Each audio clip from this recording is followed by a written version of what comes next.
to Technique Friday with Els. Today I'll be showing you a card that was inspired by a project from our design team member Sandy Diller. I'm going to demonstrate how to create a stamped heat embossed image from the Dandelion Fluff die set, as well as how to make a Distress Oxide background. So this is the project that I was inspired by. So Sandy made this wonderful leaf pocket. It's one of the ModaScrap dies as well. And then she has two cards that she created to go in that pocket. Aren't those fantastic? So they just go in here and make a great gift. So that's the inspiration. And I'm going to show you this card. So I'm going to use the Distress Oxide as a background. And these are the dies I use. So that's the Dandelion Fluff. And then here I have the stitched rectangle. And then this is the die that Sandy used for the pocket. It's the leaf pocket die.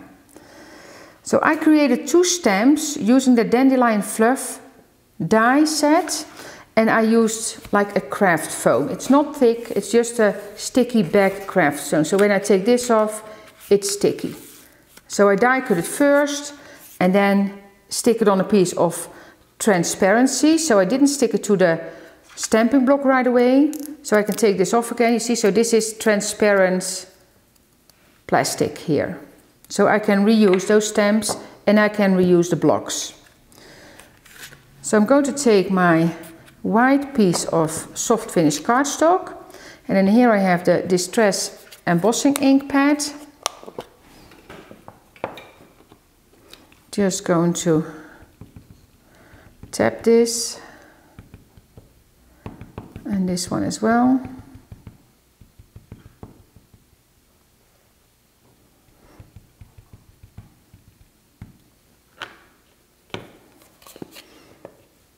And Sandy used a transparent embossing powder. I'm going to use the gold just so it's easier to show in the YouTube.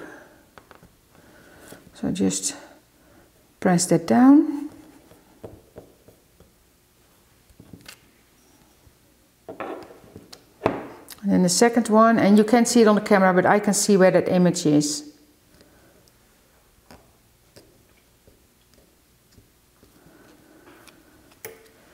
That's that one. Then I'm going to take my fine gold embossing powder.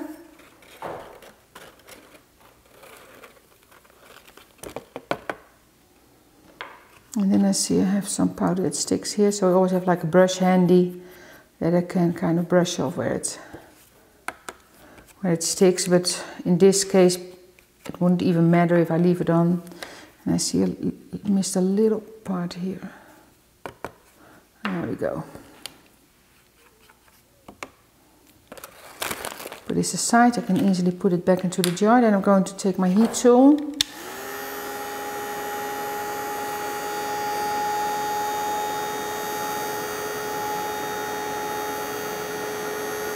And of course with the heat tool you see when you're ready, because you can see it changing.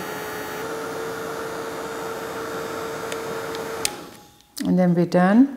And then I'm going to wait for like half a minute maybe to let it cool down a little bit before I start with my distress ink. Then I'm going to use my oxides. I'm going to start with the broken china. Just make a circular motion.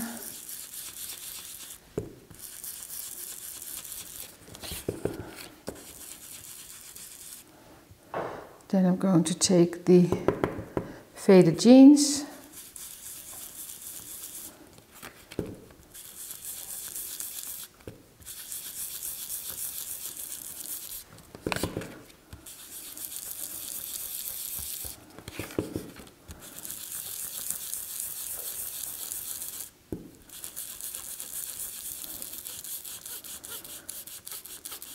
And then I'm going to use the pistachio at the bottom.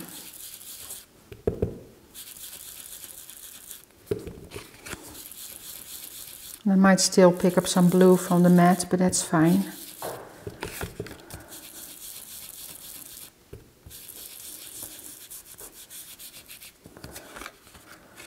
I think that's pretty. Maybe a little bit more of the blue. You know, you just do it till you think it looks nice. I try to kind of avoid that I have lines so that it looks nice and smooth. Then I'm going to take my sprayer. Let's close the ink first. Then I'm going to take my Distress sprayer and just, let's get the card out of the way. I think I want some bigger drops as well. Then I'm going to use my heat tool again to dry it.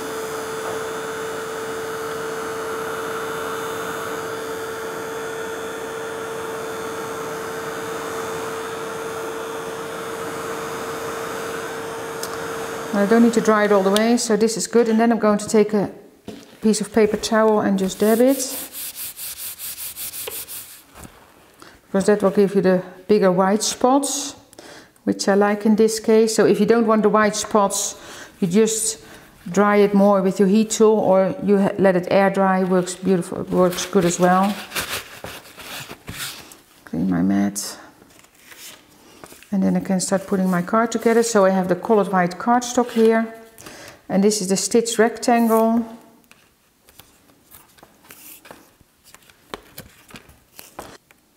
If you make this card a little bit larger, it would make a beautiful sympathy card. If you use the calligraphy words from Suzanne Cannon, those are fantastic to use.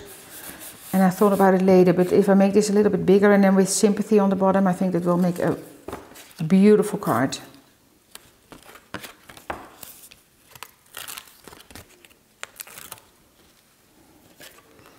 And then center this one.